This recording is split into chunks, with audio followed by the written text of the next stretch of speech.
11 वर्षातून एकदा भरणारी लक्ष्मी यात्रा।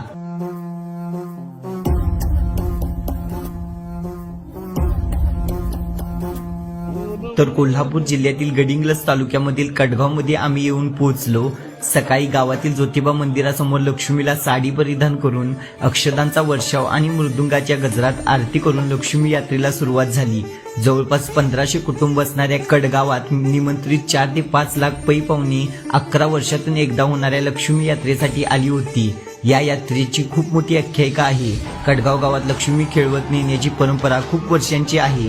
यावेळी हजारो कडगावकर लक्ष्मी खेळवत गुलालाची उधळण करत मेन रोडवरून लक्ष्मी मंदिराजवळ जात असतात। लक्ष्मी खेळवण्याची परंपरा कडगाव गावात सर्वत्र आध्यात्मिक वातावरण निर्माण करून टाकते। तसेच लक्ष्मीच्या पुढे लक्ष्मीचा मुलगा इंगळोबाला खेळवत शेकडो तरुण या यात्रेत आणखीन रंग भरत असतात। शेकडो तरुण दिवट्या हातात धरून लक्ष्मीच्या स्वागतासाठी सज्ज असतात।